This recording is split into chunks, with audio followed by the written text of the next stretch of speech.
नमस्कार दोस्तों, हम फिर से लेकर आ चुके हैं आप लोगों के लिए शाम की सभी ताज़ा और बड़ी खबरें। फटाफट अंदाज में एक एक कर बताएंगे आपको आज देश और दुनिया से क्या बड़ी खबरें निकल कर सामने आ रही हैं। लेकिन उससे पहले दोस्तों एक नज़र डाल लेते हैं सुर्खियों पर। प्रधानमंत्री नरेंद्र मोदी के ऊपर जमकर गरजे राहुल गांधी, बोले देश के संघीय ढांचे को तोड़ने की कोशिश कर रही है बीजेपी, संविधान के साथ खिलवाड़, वन नेशन वन इलेक्शन। वहीं पर अगली बड़ी खबर में हम आपको बताएंगे दोस्तों असदुद्दीन ओवैसी का बीजेपी के ऊपर बड़ा हमला, बोले फिलहाल संविधान के साथ खेल रही है बीजेपी, सिर्फ और कुछ नहीं कर रही है। वहीं पर आपको बताते चले अगली बड़ी खबर में हम आपको बताएंगे दोस्तों दरअसल आपको बताते चले भारतीय जनता पार्टी के ऊपर जमकर गरजे अरविंद केजरीवाल, बोले वन नेशन वन इलेक्शन नहीं, वन नेशन और वन एजुकेशन लेकर आओ। बताएंगे अरविंद केजरीवाल ने बीजेपी को क्यों लपेट लिया। वहीं पर अगली बड़ी खबर में हम आपको बताएंगे दोस्तों ममता बनर्जी का बीजेपी के ऊपर बड़ा हमला, बोले बीजेपी इंडिया गठबंधन से डरी हुई है, इसलिए जो है बीजेपी इस तरीके की बातें कर रही है। वहीं पर अगली बड़ी खबर में हम आपको बताएंगे दोस्तों एक बार फिर से फंस गई बीजेपी, राहुल प्रियंका के रिश्ते पर उठाए सवाल, बोले इन दोनों का रिश्ता नॉर्मल भाई बहन की तरह नहीं है। राहुल जो है वो सिर्फ राजनीति के लिए अपनी बहन का यूज करते हैं। बताएंगे क्यों अब प्रियंका और राहुल के रिश्ते को घेर रही है बीजेपी। वहीं पर अगली बड़ी खबर में हम आपको बताएंगे दोस्तों मध्य प्रदेश में एक के बाद एक बड़े खेल हो रहे हैं। बीजेपी के कई बड़े दिग्गज नेता दोस्तों फिर बीजेपी छोड़कर कांग्रेस में शामिल। आपको बताते चले गुड्डू राजा ने जो है यहाँ पर बड़ा झटका दिया, 1100 गाड़ियों और 500 समर्थक के साथ कांग्रेस में शामिल हो गए। वहीं पर अगली बड़ी खबर में हम आपको बताएंगे दोस्तों आपको बताते चले भूपेश बघेल बोले ईडी के छापों से नहीं डरने वाले, चाहे बीजेपी कुछ भी कर ले। आपको बता दें वहीं पर अगली बड़ी खबर में हम आपको बताएंगे दोस्तों शफीकुल रहमान, जी हाँ एसपी के यानी कि सपा के सबसे दिग्गज नेता और सबसे बुजुर्ग नेता का बड़ा हमला, बोले फिलहाल शिवपाल यादव कहीं नहीं जाने वाले, एसपी छोड़कर सिर्फ हवा हवा में बातें हो रही हैं।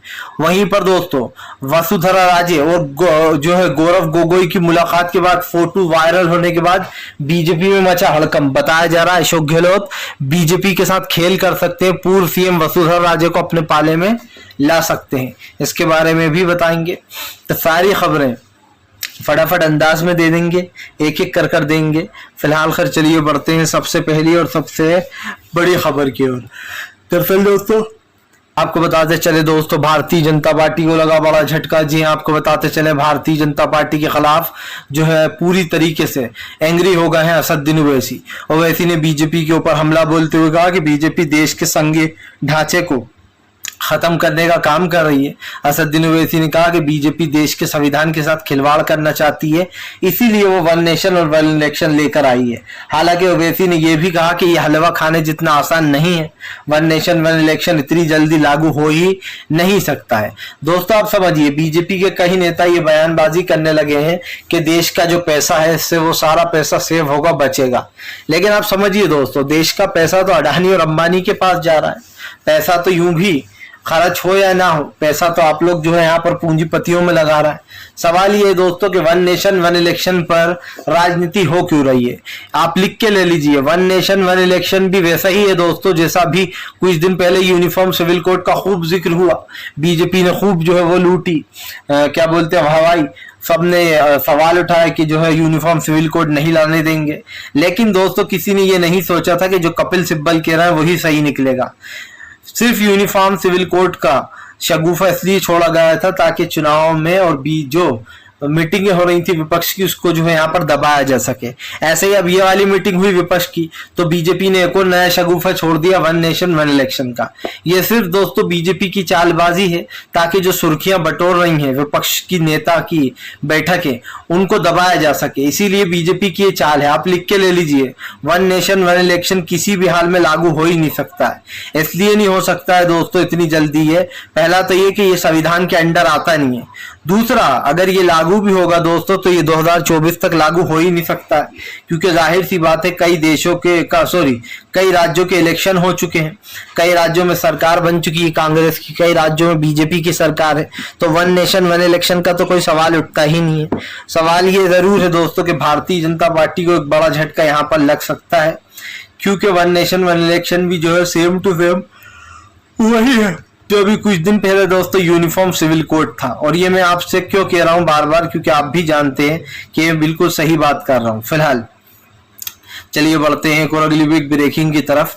बता दोस्तों अगली जो बड़ी खबर निकल कर आ रही है आपको बताते चले दोस्तों, राहुल गांधी का प्रधानमंत्री नरेंद्र मोदी के ऊपर बड़ा हमला, बोले देश के संघीय ढांचे को कमजोर किया जा रहा है। आपको बता दें राहुल गांधी ने बीजेपी के ऊपर हमला बोलते हुए कहा कि बीजेपी जो है देश में का जो संविधान है उसको खत्म करने की फिराक में। आपको बता दें दोस्तों राहुल गांधी ने कहा कि फिलहाल वन नेशन वन इलेक्शन की इस देश में जरूरत नहीं है जितनी बेरोजगारी, महंगाई और गरीबी में हो रखी है। जाहिर सी बात है दोस्तों, हमेशा कांग्रेस गरीबी, महंगाई और बेरोजगारी वाले मुद्दे को उजागर करती रहती है। एक बार उसने फिर से महंगाई, गरीबी और बेरोजगारी वाले मुद्दे पर मोदी सरकार को घेर लिया है। दरअसल दोस्तों ये देश का सबसे बड़ा मुद्दा भी है। महंगाई, गरीबी और बेरोजगारी जैसा मुद्दा देश का सबसे बड़ा मुद्दा इसलिए बन गया है क्योंकि आज हमारे देश में दोस्तों बेरोजगारों की संख्या लगातार बढ़ती चली जा रही है। और आप भी जानते हैं कि ये देश के लिए कितना जरूरी है कि देश में सबसे पहले बेरोजगारी पर काम हो, महंगाई को हटाया जाए। लेकिन सरकार इन सब चीजों को छोड़कर दोस्तों फालतू के शगुफों में लग गई है और ये सब कुछ जानबूझकर हो रहा है ताकि आपका जो ध्यान है वो भटकाया जा सके। अब की बार जनता के मन में लोग जान रहे हैं दोस्तों, सर्वे में क्या है, सब लोगों का सिर्फ एक ही कहना है कि बीजेपी से लोग बहुत नाराज हैं। इतने नाराज हैं कि 10 साल देने के बाद बीजेपी ने सिर्फ हिंदू मुसलमान, मंदिर मस्जिद ही किया, कभी भी महंगाई के खिलाफ दोस्तों कोई मुहिम नहीं छेड़ी। और इसीलिए देश अब बदलाव की तरफ बढ़ चुका है। बस इसी बात का डर अमित शाह और प्रधानमंत्री मोदी को है। इन लोगों को राज्य के चुनाव में इतना इंटरेस्ट नहीं होता है दोस्तों जितना लोकसभा के चुनाव में होता है, क्योंकि दोनों को पता है लोकसभा से ही हमारी पहचान है। एक बार हम लोकसभा के चुनाव हारे तो मोदी जी कहीं और, शाह कहीं और, यानी कि इनके रिटायरमेंट का टाइम आ जाएगा। इसके बाद जाहिर सी बात है पार्टी में दिखेंगे नहीं। इसीलिए दोनों डरे हुए हैं, अमित शाह भी और प्रधानमंत्री मोदी भी, कह रहे सत्ता का लालच हो चुका है, अब भाई महंगाई में जनता मरे तो मरे, हमें उससे क्या करना। फिलहाल चलिए बढ़ते हैं एक और अगली बिग ब्रेकिंग की तरफ। बता दोस्तों अगली जो बड़ी खबर निकल कर आ रही है आपको बताते चले दोस्तों, विपक्ष की बैठक के बाद मुंबई में दोस्तों आपको बता दें विपक्ष की बैठक के बाद बीजेपी में मचा घमासान। कोई प्रियंका गांधी और राहुल गांधी के रिश्ते पर उठा रहा है उंगली, तो कोई कह रहा है कि राहुल गांधी सिर्फ राजनीति के लिए अपनी बहन का यूज करते हैं। दरअसल दोस्तों बीजेपी ने फिर से एक बार खुद ही अपनी फजीयत करा ली है। सब जानते हैं कि राहुल गांधी और प्रियंका गांधी एक दूसरे से कितना प्यार करते हैं, दोनों भाई बहन। ऐसे में इन दोनों के रिश्ते बचपन से ही बहुत क्लोज रहे हैं ये लोग। आपको बता दें अब बीजेपी का कहना है कि राहुल गांधी और प्रियंका गांधी का जो रिश्ता है वो नॉर्मल भाई बहन की तरह नहीं है। राहुल गांधी जो है वो सिर्फ अपनी बहन का यूज चुनाव के लिए करते हैं, उनसे प्रचार करवाकर। दरअसल आपको बता दें बीजेपी का कहना है कि इस बात का प्रमाण यही मिल गया कि प्रियंका गांधी को जो है विपक्षी एकता की बैठक में शामिल नहीं किया गया। आपको बताते चले दोस्तों प्रियंका गांधी विपक्षी एकता की बैठक से गायब रही। जाहिर सी बात है दोस्तों, कांग्रेस के दो दिग्गज नेता थे, एक सोनिया गांधी जी थी, मल्लिकार्जुन खड़गे थे और राहुल गांधी थे। प्रियंका गांधी की वहां पर जरूरत नहीं थी, इसलिए वो खुद ही नहीं आई। उन्होंने सोचा कि मेरी मम्मी और भाई हैं तो मैं वहां क्यों जाऊं, वो तब तक कुछ और काम कर रही होंगी। सबके पास दोस्तों बहुत काम है पार्टी को लेकर, लेकिन बीजेपी ने जानबूझकर इसको एक मुद्दा बना लिया। बीजेपी ने सोचा क्यों ना इसी के जरिए कुछ जो है सीन क्रिएट किया जाए और राहुल गांधी और प्रियंका गांधी के रिश्ते पर जो है कटाक्ष कर दिया जाए। उसने इसके साथ कुछ वीडियो भी जारी किए जिसमें प्रियंका गांधी राहुल गांधी से हाथ छुड़ा रही हैं कर्नाटक प्रचार के दौरान। आपको बताते चले वो हाथ उठाने के लिए एकदम पर हाथ नहीं छुड़ा लेते, वैसा था नॉर्मल, लेकिन बीजेपी ने उसको एक अलग ढंग से बताया और भी कुछ वीडियो टैग किए गए हैं। जाहिर सी बात है दोस्तों बीजेपी में डर है। बीजेपी को लगता है कि राहुल गांधी इस देश के पॉपुलर नेता होगा, इसीलिए आप समझिए बीजेपी ने अब की बार पता है क्या कर रहा है, प्रियंका गांधी को राहुल गांधी से बेहतर बता दिया। बोले प्रियंका गांधी राहुल गांधी से हर चीज में आगे हैं, वो बेहतर है। इसका मतलब आप समझते हैं दोस्तों, बीजेपी चाहती है कि राहुल किसी भी हाल में प्रधानमंत्री के सामने खड़े ना हो क्योंकि अगर राहुल गांधी खड़े हुए तो बीजेपी हार जाएगी। इस वक्त राहुल गांधी की पॉपुलैरिटी चरम पर पहुंच गई है। फिलहाल चलिए बढ़ते हैं एक और अगली बिग ब्रेकिंग की तरफ। बता दोस्तों अगली जो बड़ी खबर निकल कर आ रही है आपको बताते चले दोस्तों, भारतीय जनता पार्टी को एक के बाद एक लग रहा है बड़े झटके। अब आपको बताते चले दोस्तों गुड्डू राजा जो है उन्होंने बीजेपी को बड़ा झटका देकर 1100 गाड़ियों और 500 समर्थक के साथ कांग्रेस में एंट्री मार दी है। आपको बताते चले गुड्डू राजा ही नहीं, उनके साथ 3 और व्यक्ति भी आए हैं। आपको बता दें एक के बाद एक मध्य प्रदेश में दल बदल का खेल जारी है। ऐसे में हमने आपसे कहा ही था कि जैसे ही बीजेपी टिकट की घोषणा करेगी नामों की घोषणा करेगी, एक के बाद एक विकेट गिरना बीजेपी के शुरू हो जाएंगे और वो हो चुका है। क्योंकि जाहिर सी बात है दोस्तों, बीजेपी क्या क्या करेगी, किस किस से निपटेगी। इस वक्त बीजेपी के लिए मुसीबत खड़ी हो चुकी है और इस मुसीबत का सबसे बड़ा कारण पता है क्या है? ये है दोस्तों कि बीजेपी किसको टिकट दे, सिंधिया के समर्थकों को दे, अपने समर्थकों को दे, या फिर जो उसके साथ दोस्तों गठबंधन में उनको टिकट दिया जाए।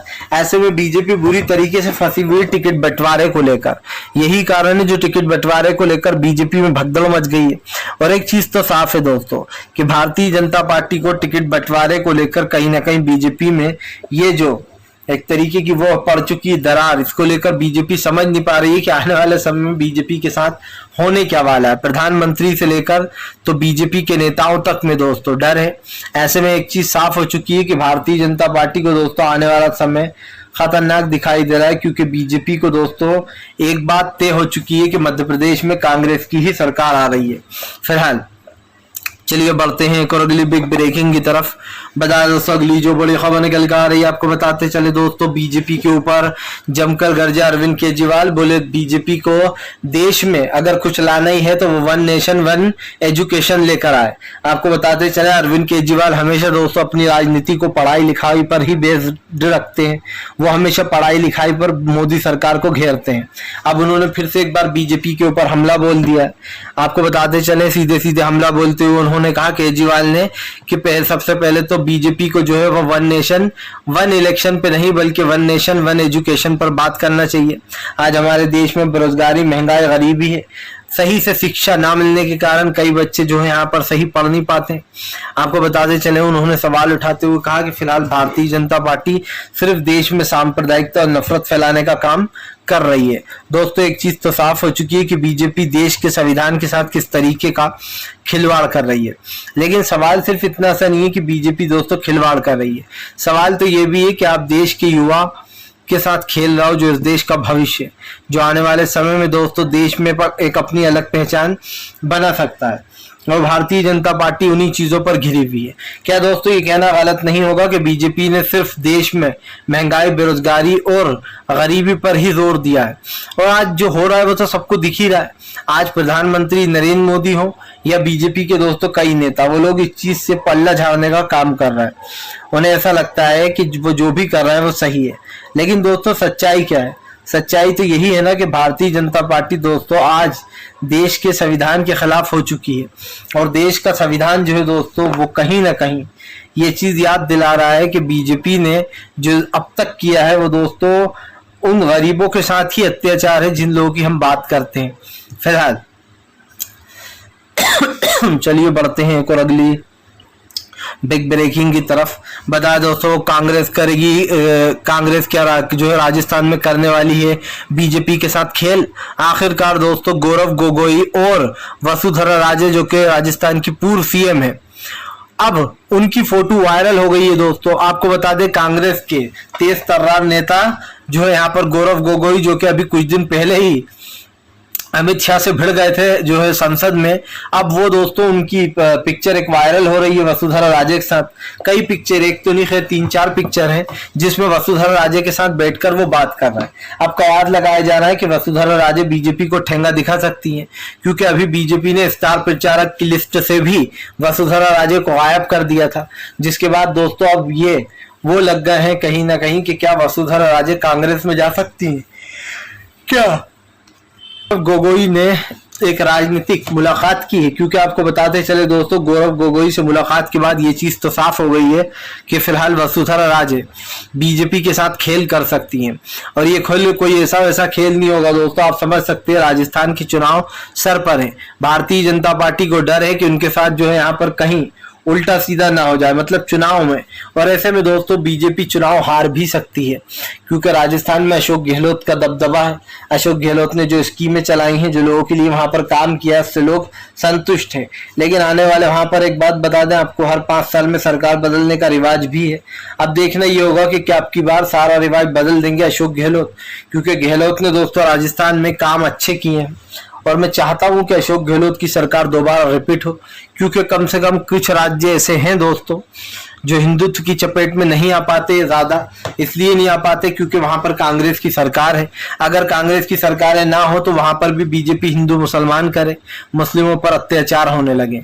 फिलहाल चलिए बढ़ते हैं एक और अगली बिग ब्रेकिंग की तरफ। बता दोस्तों अगली जो बड़ी खबर निकल कर आ रही है, दीदी की छापेमारी से जो है वो छापेमारी से हम डरने वाले नहीं, भूपेश बघेल का बड़ा बयान। दरअसल दोस्तों आपको बताते चले, बीजेपी इन दिनों जो है यहाँ पर छापेमारी कर कर डराने का काम कर रही है। वो छापे पड़वा रही है एक के बाद एक, और उसे लगता है कि छापेमारी से ये लोग डर जाएंगे, यानी कि कांग्रेस वाले। अब भूपेश बघेल ने बीजेपी के ऊपर हमला बोला है। उनका कहना है ईडी सीबीआई के कितने ही छापे क्यों ना पड़वा दे बीजेपी, हम डरने वाले नहीं है। आपको बताते चले दोस्तों, भारतीय जनता पार्टी पूरी कोशिश कर रही है कि वो कहीं ना कहीं इस चीज को कमजोर बना दे। लेकिन एक चीज आपने नोटिस की दोस्तों, जहां पर भी इलेक्शंस आने वाले होते हैं जिस भी राज्य में, वहां बीजेपी की छापेमारी शुरू हो जाती है, यानी कि बीजेपी वहां पर दोस्तों छापे मारना शुरू कर देती है। सवाल ये उठता है कि भारतीय जनता पार्टी बताने की क्या कोशिश कर रही है? क्या वो देश के संघीय ढांचे को दोस्तों कमजोर करने में लगी है? क्या आज जो हमारे देश में दोस्तों संविधान के साथ खिलवाड़ हो रहा है, जो देश में हो रहा है, वो दोस्तों दुनिया देख रही है। और एक आप भी एक चीज समझते हैं कि प्रधानमंत्री नरेंद्र मोदी हो या बीजेपी के दूसरे नेता, दोस्तों हर कोई इस चीज से जो है यहाँ पर डरा हुआ है, क्योंकि जाहिर सी बात है आने वाले इलेक्शंस में दोस्तों बीजेपी को एक बड़ा झटका लगेगा ही। जनता इस बार बीजेपी को वोट नहीं देगी दोस्तों, क्योंकि अगर 5 साल होते हैं तो फिर भी जनता एक बार सोच लेती है कि चलो एक बार और चुन के देखते हैं क्या करते हैं ये। लेकिन जब जनता आपको पूरा समय दे और उसके बाद भी आप कुछ ना करो, आप चुपचाप बैठे रहो, तो दोस्तों जनता आपको वोट क्यों देगी? आपको 10 साल मिले, 9.5 साल आप बर्बाद कर चुके हो, और अभी भी आपको उम्मीद है कि जनता आपको वोट दे। वाह भाई वाह। मतलब ये दोस्तों पहला नया देखने को मिला है हमें कि भारतीय जनता पार्टी के राज में दोस्तों महंगाई, गरीबी, बेरोजगारी चरम पर है, और उसके बाद भी बीजेपी उम्मीद रख रही है कि तीसरी बार भी नरेंद्र मोदी आ जाए। फिलहाल चलिए बढ़ते हैं एक और अगली बिग ब्रेकिंग की तरफ। बता दोस्तों अगली जो बड़ी खबर निकल कर आ रही है, आपको बताते चले दोस्तों, अखिलेश यादव का बीजेपी के ऊपर बड़ा हमला। बोले इस बार उत्तर प्रदेश में बीजेपी की दाल नहीं गलने वाली, इस बार जनता करेगी सत्ता से बाहर। दरअसल दोस्तों आरोप लग रहा है कि भारतीय जनता पार्टी जल्दी ही सत्ता से बाहर हो जाएगी। 24 से पहले अखिलेश ने ऐलान कर दिया कि बीजेपी का उल्टी गिनती शुरू होने वाली है। आपको बताते चले दोस्तों, अब बीजेपी को एक बड़ा झटका भी लगता हुआ नजर आ रहा है। सबसे बड़ी बात यह है कि भारतीय जनता पार्टी ने पूरी कोशिश की देश में दोस्तों महंगाई, बेरोजगारी फैलाने की, लेकिन इस वक्त बीजेपी के पास दोस्तों अब कोई और चांस बचा नहीं है। इसीलिए बीजेपी दोस्तों सत्ता से बाहर हो सकती है। इसका सबसे बड़ा रीजन ही यह है कि आपने महंगाई, गरीबी, बेरोजगारी को बड़ा वो दिया। अब आप देखिए देश में नए नए कानून लाए जाते हैं, कभी जो है यहाँ पर वन नेशन वन इलेक्शन की बात हो रही है, कभी एनआरसी सीडब्ल्यू है, तो कभी कृषि कानून। इससे नुकसान किसका हो रहा है? सिर्फ आम जनता का ही हो रहा है दोस्तों, जाहिर सी बात है। और आम जनता का नुकसान यानी कि दोस्तों आपका हमारा नुकसान, क्योंकि आम जनता से ही देश चलता है। तो उससे साफ दिखाई दे रहा है कि बीजेपी के लिए अब कोई और रास्ता बचा नहीं है। सबसे बड़ी बात यह है कि इस वक्त बीजेपी जो झूठ के पुलंदे पर खड़ी हुई है, वो आपने देखा है बीजेपी ने क्या क्या झूठ कहा था 2014 में, सबको पता है। पीएम मोदी के वादे, पेट्रोल डीजल के दाम कम कर दूंगा, महंगाई इतनी कम कर दूंगा, और भी तमाम जुमले, हर साल 2 करोड़ नौकरियां दूंगा। लेकिन प्रधानमंत्री ने सत्ता में आकर उल्टा इन चीजों के दाम बढ़ा दिए। जो स्मृति ईरानी 400 रुपए की टंकी पर बैठकर हल्ला मचाया करती थी, कभी चूड़ियां भी भेज देती थी मनमोहन सिंह साहब और सोनिया गांधी को दोस्तों, तो ये पूछना चाहिए स्मृति ईरानी से कि अब 13 रुपए किलो चीनी कब मिलेगी, क्योंकि स्मृति ईरानी ने कहा था कि मोदी जी को लाओ 13 रुपए किलो चीनी मिलेगी। अब महंगाई इतनी बढ़ चुकी है दोस्तों कि लोग उससे भागने का काम कर रहे हैं। जाहिर सी बात है देश बदलता जा रहा है, महंगाई को बीजेपी ने चरम पर पहुंचाने का काम किया है, और हमारा देश दोस्तों जीएसटी में हर चीज में पिछड़ गया है। आज जो जीडीपी हमारे देश की गिर गई है, मनमोहन सिंह साहब के कार्यकाल में जीडीपी सबसे ऊपर गई थी। पहले ऐसे प्रधानमंत्री थे जिनके राज्य में सबसे ऊपर जीडीपी गई थी। फिलहाल दोस्तों वीडियो अच्छा लगे तो लाइक कीजिएगा, चैनल पे